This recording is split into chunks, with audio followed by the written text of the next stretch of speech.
Hello guys, ഗ്രീഷ്മയ്ക്ക് വധശിക്ഷ നൽകിയെന്നൊരു വാർത്തയാണ് ഇന്നത്തെ സന്തോഷമായിട്ടുള്ള വാർത്ത. ഓരോ പെൺകുട്ടികൾക്കും അപമാനമായിരുന്നു ഈ കുട്ടി.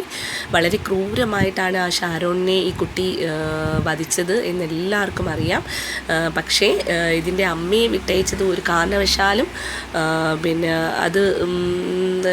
അത് നമുക്കങ്ങോട്ട് ഉൾക്കൊള്ളാനായില്ലെങ്കിൽ ഈ ഗ്രീഷ്മയ്ക്ക് തൂക്ക് കയറുക തന്നെ വിധിച്ച ആ കോടതി വിധി വന്നത് എന്തുകൊണ്ടും സന്തോഷകരമായി.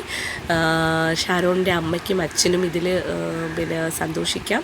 ഇനി ഒരു കുട്ടിയും ഇങ്ങനൊരു തെറ്റ് ചെയ്യാൻ മുതിരരുത്. അങ്ങനെ ഒരു സമൂഹത്തെ നമുക്ക് വാർത്തെടുക്കണം. മറ്റൊരു വിവാഹം വന്നിരുന്നെങ്കിലോ മറ്റൊരു ആലോചന വന്നിരുന്നെങ്കിലോ എന്തെല്ലാം വഴികളിൽ കൂടി ഈ കുട്ടിക്ക് ഷാരോണിനെ ഒഴിവാക്കാമായിരുന്നു. പക്ഷേ അതൊന്നും ചെയ്യാതെ തന്നെ ഷാരോൺ വെറുമൊരു പാവമായിരുന്നു. നമുക്കെല്ലാം അന്നത്തെ വാർത്തകളിലൂടെ എല്ലാം നമ്മൾ ഒരുപാട് കേട്ടതാണ്. എന്ത് ഇതുണ്ടെങ്കിലും ഷാരോൺ തുറന്നു പറഞ്ഞിട്ടില്ല. ഇങ്ങനൊരു കുറ്റകൃത്യം ചെയ്തെന്ന് പോലും ഷാരോൺ വ്യക്തമാക്കിയിട്ടില്ല. ഇതൊക്കെ കണ്ടിട്ട് പക്ഷേ ഷാരോണിൻ്റെ അമ്മയെ വിട്ടയച്ചതിന് കുറ്റക്കാരി അല്ല എന്ന് കണ്ടെത്തിയതിന് ഷാരോണിൻ്റെ മാതാപിതാക്കൾ കോടതിയോട് പ്രതികരിച്ചു. അവർ കോടതി വരാന്തയിൽ നിന്ന് പൊട്ടിക്കരയുകയായിരുന്നു.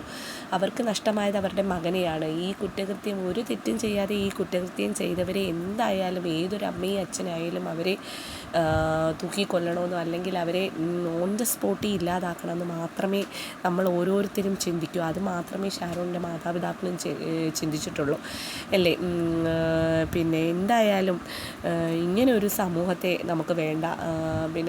പെൺകുട്ടികളോട് ക്രൂരത കാണിക്കുന്ന ഒരുപാട് ആൾക്കാരുണ്ട്. അപ്പോഴേക്കും നമുക്ക് എന്താ പറയുക, അവരോട് ഒരു പ്രതികരണം ഉണ്ടാവും. പക്ഷേ ഇങ്ങനെയുള്ള പെൺകുട്ടികൾ നമ്മുടെ സമൂഹത്തിലുണ്ട് അല്ലേ.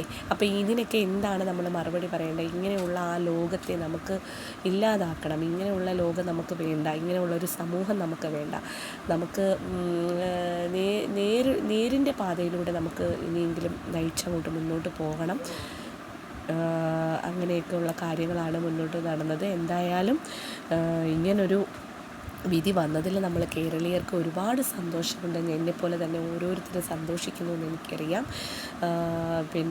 പോലീസുമാരായാലും അവരൊക്കെ പ്രതികരിച്ച് ഷാരോണിനെ ക്രൂരമായിട്ട് ചതിച്ച് ഇല്ലാതാക്കിയതിനെക്കുറിച്ചാണ്. എന്തായാലും ഗ്രീഷ്മയ്ക്ക് പരമാവധി ശിക്ഷ നൽകണമെന്ന് കോടതിയോട് നേരത്തെ തന്നെ ഷാരോണിൻ്റെ മാതാപിതാക്കൾ ആവശ്യപ്പെട്ടിരുന്നു. എന്തായാലും അവരത്